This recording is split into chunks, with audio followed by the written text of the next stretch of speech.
Alors, on va revenir sur l'exercice numéro 53, page 89, dont je vous ai donné le corrigé. Mais cette vidéo donc pour amener des explications supplémentaires. Alors cet exercice, en fait, c'était une espèce de problème qui, en fait, était intitulé vers la première. Donc c'est le genre de choses qu'on peut demander en première. Première spécialité. Alors je vous rappelle que vous, les secondes, d'accord, ça c'est important de bien le noter, vous avez fait vos choix de spécialité. Donc si vous avez demandé première spécialité, une spécialité physique, chimie, ça rentre tout à fait dans le cadre. Ceux qui n'ont pas choisi de la spécialité physique, vont quand même encore faire de la physique à travers l'enseignement scientifique. D'accord, bon, qui tombe à peu près 2 heures tous les 15 jours. Hein. C'est 1 heure par semaine normalement, mais ça fera 2 heures tous les 15 jours. Les ST2S, bac technologique, mais la physique a sa part entière, et là c'est 3 heures. D'accord, donc finalement comme en seconde. Et puis il n'y a que les STMG, effectivement, qui ne feront pas de physique.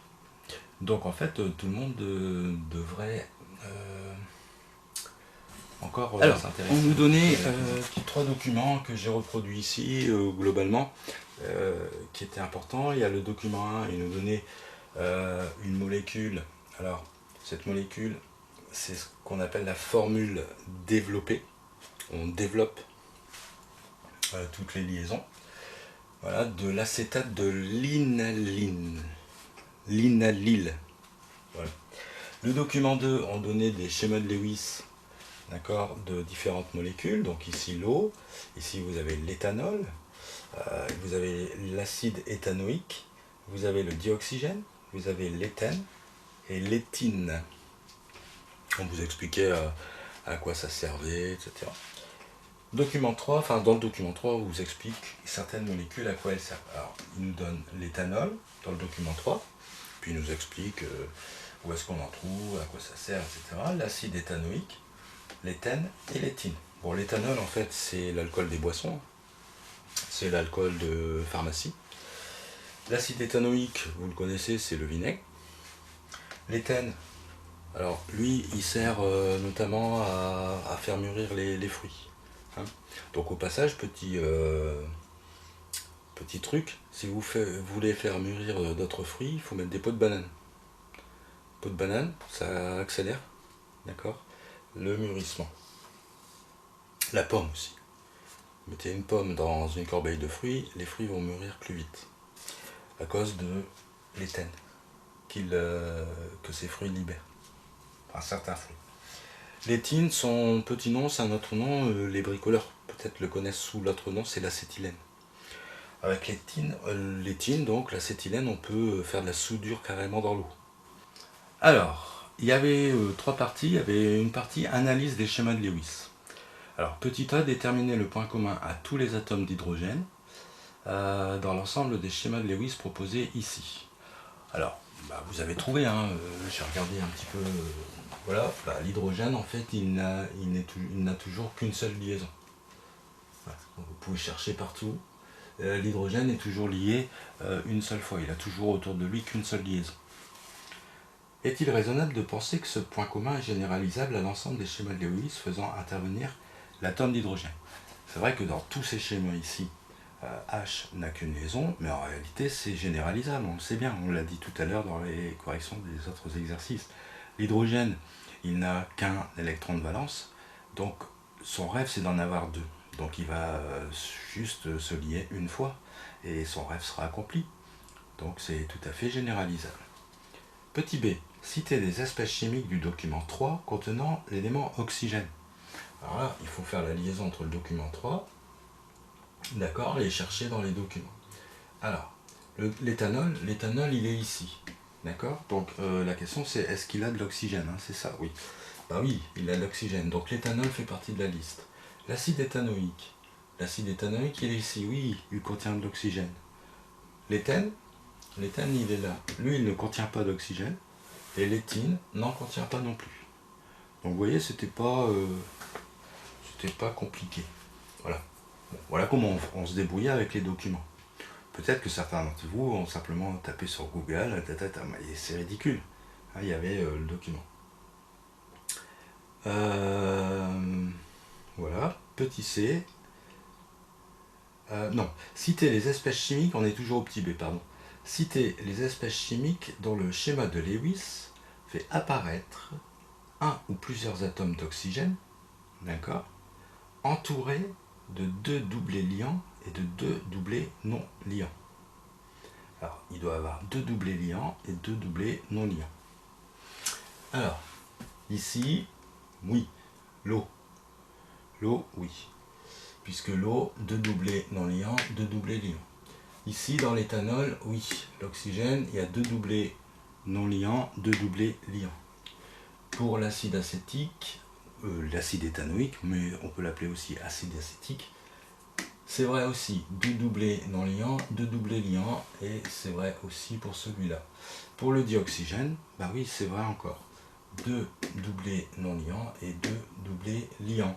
Alors, peut-être certains voulaient s'aventurer dans cette grande molécule, et c'est pas le cas en fait. Hein, c'est pas le cas. En fait, il y a 2 doublés liants, mais il n'y a pas de doublés non liants. Bon, en réalité, il doit en avoir en fait. Mais on nous dit que c'est une molécule qui est incomplète. Donc voilà, donc à ce stade-là, on ne devait pas en parler, puisque c'est pas vrai, hein. Si on regarde la feuille, bah, c'est pas vrai. Et en fait, comme on nous dit qu'elle est incomplète, on sait comment on va la compléter maintenant du coup. Enfin, on va la compléter tout à l'heure. Donc petit c, citer les espèces chimiques du document 3 contenant l'élément carbone. L'éthanol, oui. L'éthanol, oui, il y a du carbone. L'acide éthanoïque, oui, il y a du carbone. L'éthène, oui, il y a du carbone. L'éthine, oui, il y a du carbone. Donc tous les éléments du document 3 contiennent du carbone. Ensuite, citer les espèces chimiques dont le schéma de Lewis fait apparaître un ou plusieurs atomes de carbone entourés de 4 doublés liants. Bon, à mon avis, d'accord, à chaque fois qu'il y aura du carbone, il y aura 4 doublés liants. C'est ce qu'on a raconté tout à l'heure dans la correction des exercices. Regardons. S'il y a du carbone, il y a 4 doublés liants. 4 doublés liants. 4 doublés liants. Ici, carbone, 4 doublés liants. Carbone, 4... Bon, c'est bon, on a compris. D'accord? Autour du carbone, il y a toujours 4 doublés liants. Et si jamais, dans une molécule, vous n'en trouviez pas, c'est que la molécule est fausse. Ou qu'il manque quelque chose. Petit c, donc voilà, ça c'est bon. Bon, oui, c'est bon. Donc ensuite, il y avait la partie généralisation. On admettra que les résultats précédents sur les éléments hydrogène, oxygène et carbone sont applicables à la très grande majorité des schémas de Lewis. Recopier le schéma de Lewis incomplet de l'acétate de linalyle et le compléter afin de donner son schéma de Lewis. Bon, ben, on a compris. Alors, c'était une grande molécule, hein. Quand c'est la première fois, c'est peut-être pas évident. Donc première chose à faire, c'est de compter autour de chaque atome le nombre de doublés. Il doit en avoir combien? 4. Sauf pour l'hydrogène. Donc les hydrogènes, c'est bon, hein, puisque de toute façon on avait fait la remarque sur la première partie. Les carbones, on avait fait la remarque aussi. Donc à la rigueur, c'est même pas, on l'a déjà fait quoi. Il y a toujours, voilà. Par contre, c'est l'oxygène ici. On avait repéré qu'ici, l'oxygène, il manque des doublés. Bah, c'est forcément des doublés, d'accord, non liants. Alors, si vous en mettez un là et un là, c'est pas grave. D'accord? Ici, voilà. Admettons que vous faites ça, c'est pas grave. Vous avez repéré qu'il y avait 2 doublés non liants. Donc, là où on les met, voilà. Essayez de symétriser quand même, quoi. Voilà. On n'ait pas l'impression que vous les ayez mis n'importe où, n'importe comment. Mais voilà voilà ce qui manquait, c'était les doublés non liants de l'oxygène, qu'on avait repéré déjà. Petit b, déterminer le nombre d de doublés liants et de doublés non liants de l'acétate de linalyle. Alors, j'ai besoin d'un peu de place sur mon tableau, donc je vais faire une petite pause nettoyage. Alors, nombre de doublés liants et non liants de l'acétate de linalyle. Alors D, par exemple, liant, DL. Et puis par exemple, je mettrai D non liant, NL. Ok. Les liants, il suffit de compter les liaisons. On y va? 1, 2, 3, 4, 5, 6, 7, 8, 9, 10, 11, 12, 13, 14, 15, 16, 17, 18, 19, 20, 21, 22, 23, 24, 25, 26, 27, 28, 29, 30, 31, 32, 33, 34, 35, 36. Je crois pas en avoir oublié. Il y a 36 liaisons, donc 36 doublés liants. Combien de non-liants? Ma foi, eh bien il y a les 4 non-liants qu'on a rajoutés en fait. D'accord? Vous pouvez chercher dans la molécule où est-ce qu'il y en a d'autres, il y en a pas. Ok? Donc voilà, ça c'était la question donc petit b de la généralisation. Ensuite, en s'aidant du tableau périodique, déterminer le nombre d'électrons de valence des atomes d'hydrogène, de carbone et d'oxygène. Alors, l'hydrogène, première colonne, 1 électron de valence. L'oxygène, on a dit 6 électrons de valence. Et le carbone, c'est ça? Oui, c'est forcément le carbone. Je trouve plus, je suis perdu. Le carbone, oui. Et carbone, 4 électrons de valence. Voilà, donc là, on a la réponse à la question B. Non, petit C, pardon. Petit D, la formule de l'acétate de linaline est C12. Alors je vais mettre ici, C12, H20, O2. On appelle ça la formule brute. La formule brute, finalement, elle nous donne le nombre, le type d'atomes et son nombre d'atomes, c'est tout. Elle ne nous indique pas les arrangements. Ici, vous avez ce qu'on appelle la formule développée, d'accord? Où on développe les liaisons. On regarde bien qui est arrangé avec qui. Donc ça donne un renseignement supplémentaire par rapport à celle-là.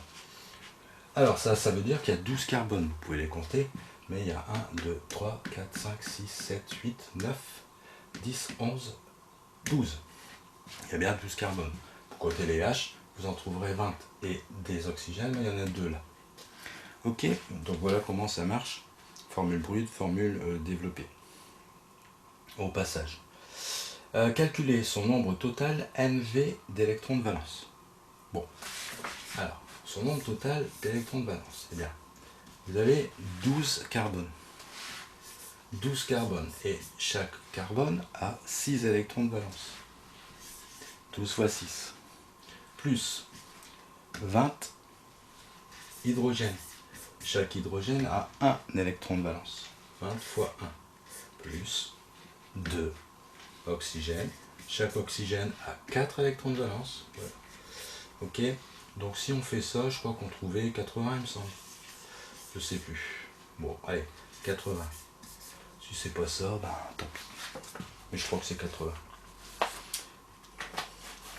Je suis bête, j'ai la correction devant mes yeux. Donc 80 électrons de valence, je suis trop fort. Et petit e, donc question petit e, le calcul de NV permet-il de confirmer le schéma de Lewis établi à la question 2A? Alors la question 2A, c'est, on nous disait finalement il y avait oui, la question 2A. Oui, la question 2A, c'était celle-ci, là où il fallait compléter. Bah, NV 80, donc électrons de valence en tout. Alors, cette question-là, elle peut peut-être un peu déstabiliser. Mais en fait, 80 électrons de valence, d'accord, ça correspond à combien de doublés? Ça correspond à 40 doublés. D'accord? 40 doublés. Et finalement, regardez un peu ici. Voilà. Comme on a complété 4 ici doublés non liants, qu'on a recompté ici, regardez, 36 doublés liants plus 4 doublés non liants, ça fait combien? Ça fait bien 40 doublés. Du coup, bah oui, c'est cohérent en fait, c'est bon. D'accord? C'est tout à fait cohérent. Donc c'est bien la preuve que c'était bien incomplet là-bas. Voilà. Ensuite, il y avait diversité des espèces chimiques. Alors, en s'appuyant sur l'ensemble des documents, je vais m'asseoir un petit peu, en s'appuyant sur l'ensemble des documents, rédiger un court texte traitant de la diversité des espèces chimiques contenant les éléments hydrogène, carbone et oxygène, ainsi que de leurs points communs.